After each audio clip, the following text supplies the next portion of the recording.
Welcome to Weight Loss and Wellness for Real, the podcast where people like you get the practical solutions and support you need to permanently lose the physical and mental weight so you can feel better and live the life you want in the body and mind you want.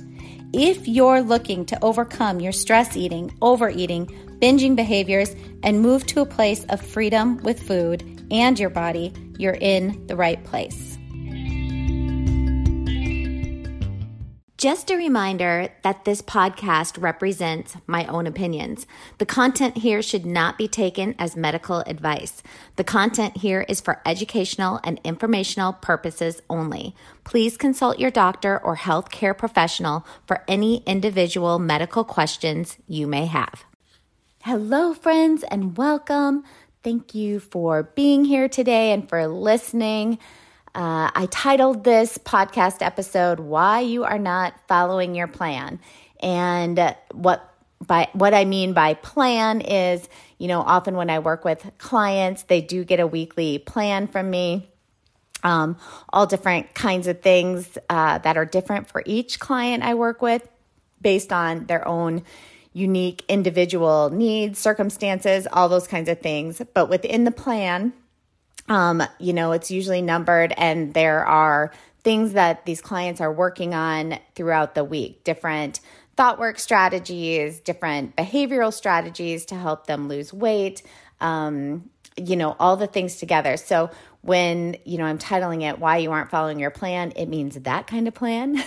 But it also means if you're someone out there who has, kind of taken on a new diet plan, right? A new plan that you're going to start this week in regards to how you're going to limit your food or, how you're going to start to lose weight. So plan in that sense of the word is all those things. It's the plan I use for my clients, but it is also any plan that you are trying to follow to get to where you want to be, but you just are not following it.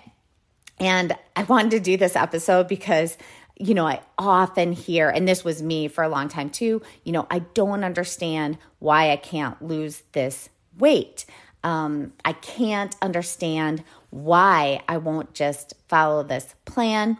And often if you're the personality type that's used to setting a goal and getting a goal, I'll hear things like, usually I can meet or exceed every single goal I set. Like if you're one of those kind of type A high performers, right? So even these people, very disciplined, all these things, this is the piece. It's usually the food piece, the weight piece that they just cannot get themselves to do.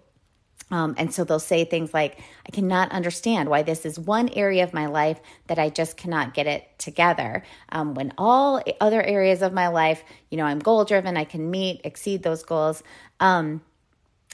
So usually, they have a complete plan, but then they just don't follow it and really just don't know why. So there's no awareness.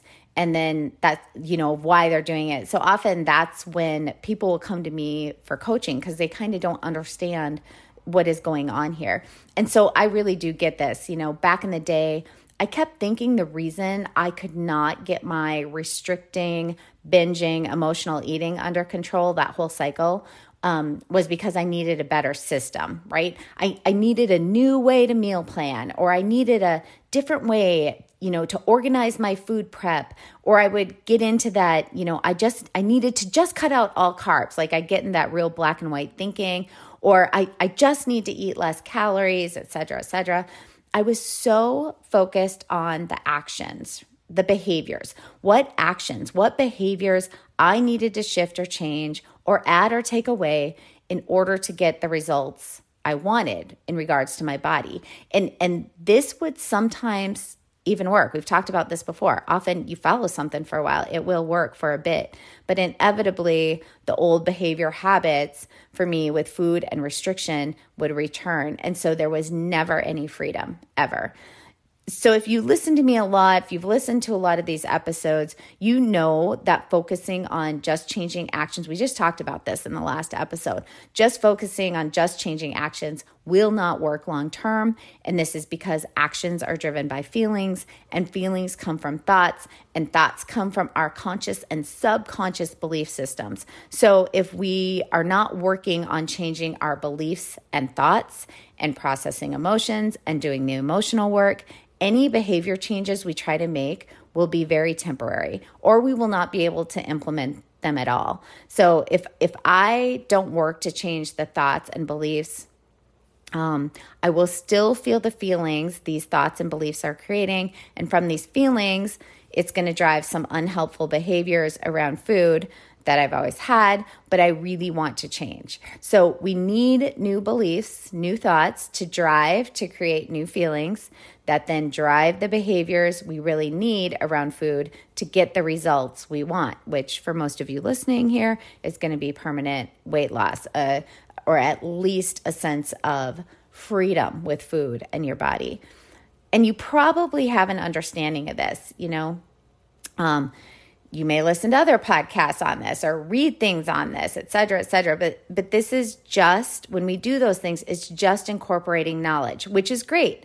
We need the knowledge to gain awareness, but if it stops there, if we're not really incorporating the knowledge into our daily lives, we are not really living from it.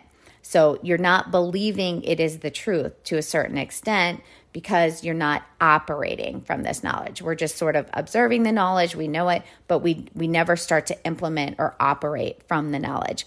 Once you truly, truly recognize and know that a thought is simply a thought, then you stop saying things like, planning is just too hard, or I can't do this because I'm too busy. Because when you know a thought is just a thought, not something you actually have to hook into or believe, our thoughts are not facts, remember that, then you start to really allow thoughts that are not helpful or useful to your goals to just pass.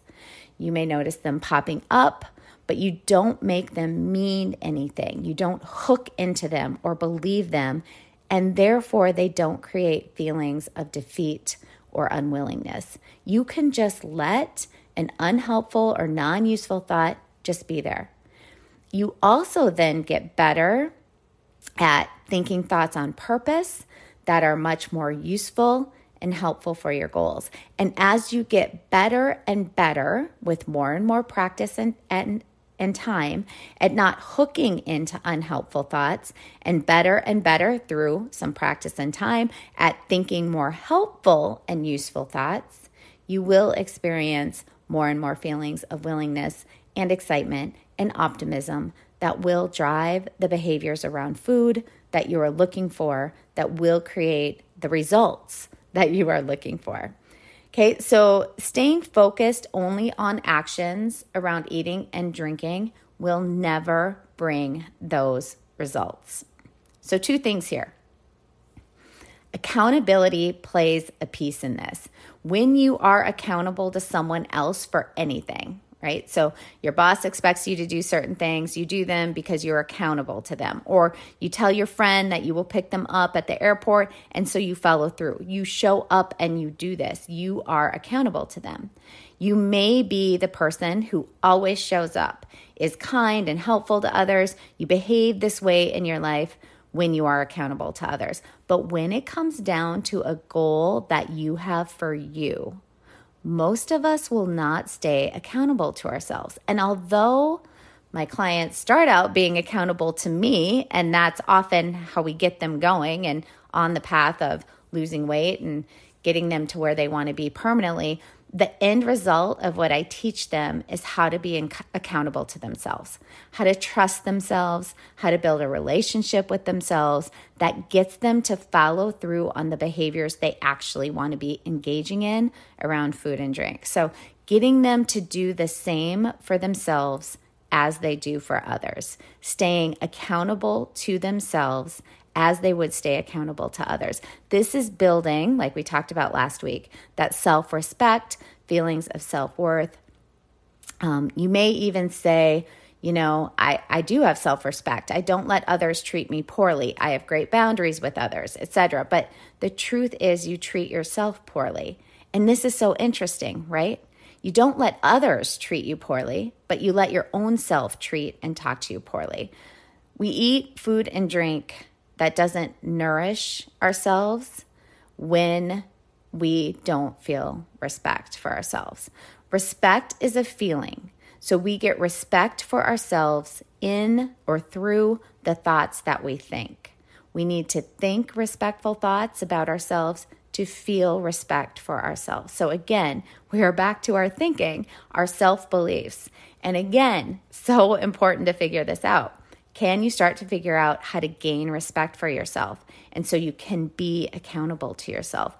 This is a process, but it is doable. There are ways to do this, to build this skill.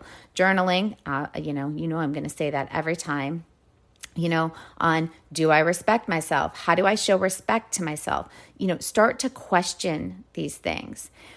And if you come to, I do have respect for myself, then you may be using food to simply neutralize negative emotions. And if this is the case, then we would move you into how to start learning the skill of feeling feelings, processing emotions, also a skill that can be learned, so that we're not going to use food or alcohol to neutralize, numb, and distract from emotions. And I've talked about this process in many other episodes, how to process emotions. So we're not going to focus on that here. But bottom line is, we first need to figure out, do you respect yourself? If you trust yourself, or if you don't, then we need to build that trust, that relationship with yourself.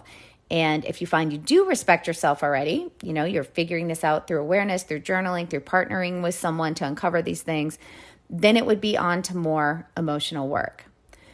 So back to, if you find you are not following your plan, look into the self-respect piece, the integrity, the relationship with yourself.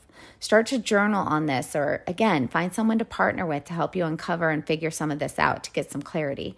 Our relationship with ourselves, if it's healthy, we trust ourselves. We have integrity with ourselves. We have respect for ourselves. And so if we have those things, we will do what we say we're going to do.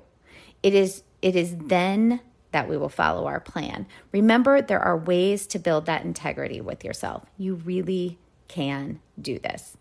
Thanks for listening, and I hope you found something useful from this episode that you can start to implement today. Thank you for being here and sharing this space with me, and we will talk soon.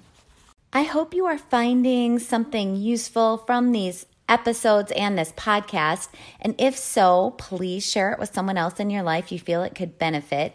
This podcast is also now monetized. So if you really feel you are getting a lot from it and want to help keep it going, please go to the episode show notes. You can just scroll down from wherever you're listening. You'll see a description of the episode, and then you will see it says support this podcast. And then there's a link you can click on. You can click on that link, and that's where you can support the podcast. Even the smallest donation, like 99 cents, helps to keep me producing the podcast. And to those of you who have donated, I really, really appreciate the support. I really do appreciate all of you listening and sharing the space with me. Again, just very thankful for all of you. Did you know you can find a lot more help from me on my website? Go to heatherheynen.com. Heynen is spelled Heynen, and get in touch with questions on all things I offer, like online courses for overeating, weight loss, goal attainment, and also my coaching and counseling services.